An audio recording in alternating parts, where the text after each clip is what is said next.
Hello everyone and welcome back to another AFK journey video. In this video we're going to be talking about Mikola in the Stomper Dream Realm boss because yet again she is going to be a part of the top scoring endgame teams. And here is going to be the top formation, the top heroes to be running. However, people have also tried with OD instead of Merrily and get a really similar damage score. In total, Smash was able to get 47.5 billion damage with this team, but you could also try OD instead of Merrily here. I don't know which one is actually optimal as of right now, but either way, Mikola is still going to be a good use even in the Stomper Dream Realm boss, because once she does cast her Courage Sphere, it is not going to be interrupted by the silence of the Stomper boss. And if she has control of the Honor Arena, which shouldn't be a problem with against this boss, then she will maintain that Courage Sphere throughout the entire fight. And we're going to take a look at that in this replay. Scarlita is going to be the best hero here because of her seasonal skill, giving damage and haste buff to your team. And also she does output a little bit of damage her own. And she will clear the heroes which get entrapped into the Yeti cell a little bit faster as well. So let's begin by watching the replay.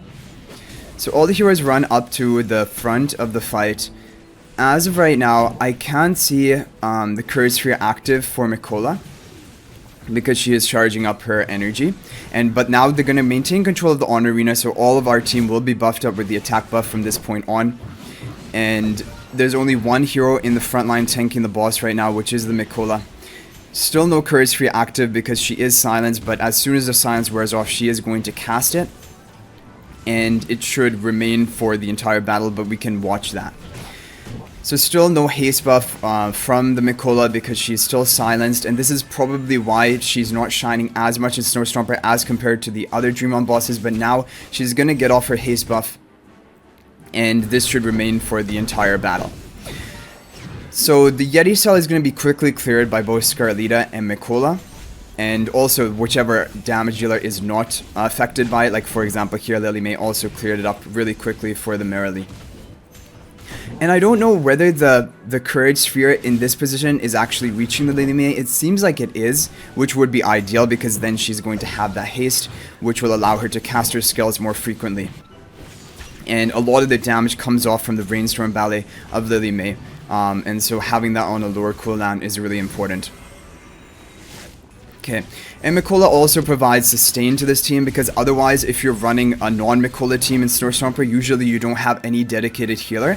And for example, in the team I'm running, my Scarlita always dies around this point, but Mikola is able to keep her alive with her heals, like her Vigorous Call. And the damage is just going to be coming through from the Lily May. And Splash did around almost all of his attempts with this team. This was the maximum score he was able to get. But I have seen some people use OD in place of Merrily, getting a similar sort of score. And you also have to keep in mind that Splash's Merrily is only at 3-star upgrade of exclusive equipment, so not at the plus 15 upgrade, and that would also contribute to a little bit higher damage potential with this team. Now I want to briefly look at the top scoring team currently in my scoreboard, which is Gazon, who got 47 billion damage, so really close to the Mikola team, without even having Mikola in it, running the Thorn instead. Splash was able to beat Gazon's team even without having Merrily at plus 15, using Mikola. But I think the difference between the scores is not as much as when we compare to the other Dream Realm bosses, where Mikola is like kind of improving the team's score by 2 billion damage, or maybe even more than that. But still, she is the best option. Now, the other thing I really want to highlight in today's video is the fact of using different magic charms. I always thought that these ones that that Gazon has equipped are the best for Merrily, the purple ones, because these give you crit percent and haste to allow you to crit as much as possible, and also to have the haste for slightly more attack speed and also more faster skill casting. However, I changed it up, and in the team that I ran the same kind of charm, but instead of giving crit, it gives a crit damage boost. So obviously then you won't be as consistent with this team, like you won't be critting as much, but when you do crit, you're going to be hitting a lot harder. So for me, I just did one actual run with this team with the change of mythic charms, and I was able to beat my past record by over 1.5 billion. So I think there is definitely something to be said about optimizing your magic charms for the maximum like ceiling, the maximum possible damage you can reach, which can be achieved with these crit damage and haste charms as compared to the more consistent ones, which are the crit percent and haste. And I also changed up Scarlita's charms because these ones give attack and skill power, whereas the Reaper charms, which normally are the best in slot for Scarlita, this gives you execution. And execution increases your damage to enemies below 50% health. But because we're in the endless mode of a boss, he's not going to be below 50% of his health. I'm pretty sure it's never counted as that. And so it's kind of the execution stat is wasted. So I tried to go for these arcane charms to give the attack power and skill power. And Lily May, I think the best one is attack and skill power, because skill power will increase the true damage she can deal from her Rainstorm Ballet. I believe is what it can do. Yeah, the additional true damage from Rainstorm Ballet can be increased by that, so I thought that would definitely be the best option. Okay, so that is pretty much it. Definitely though, upgrading Lily May, I'm thinking Lily May to plus 15 exclusive equipment should be a priority, because that will be good for you in PvP, and also it will be good for you in all Dream Realm bosses, because right now Lily May is a top performing damage dealer in every single Dream Realm boss, and by a long shot. Like, it's kind of crazy how much damage she is outputting. So getting her to plus 15 I don't think would be a waste, because also she has PvP uses.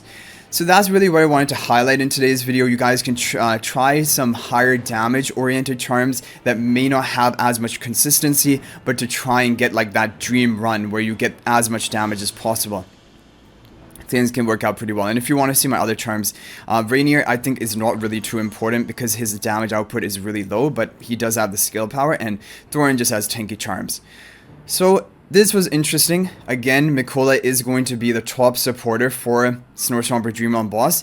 Previously, no healer was ever really viable in the Stomper Dream Realm boss, and that has now changed with Mikola.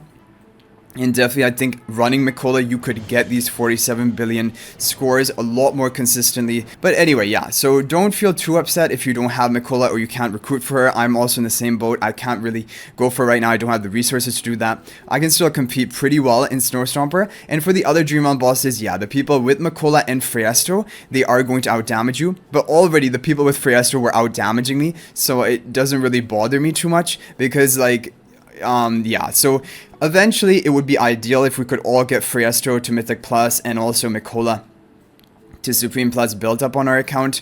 But definitely I think Lily May is the more important hero. Try to get her built up to Mythic Plus, maybe even Supreme Plus, and then you can decide if you want to go for Mikola or not. And I'm really hoping, because they did mention in a previous dev notes that after this season ends, the heroes which were available in the season will be available in the Emporium stores.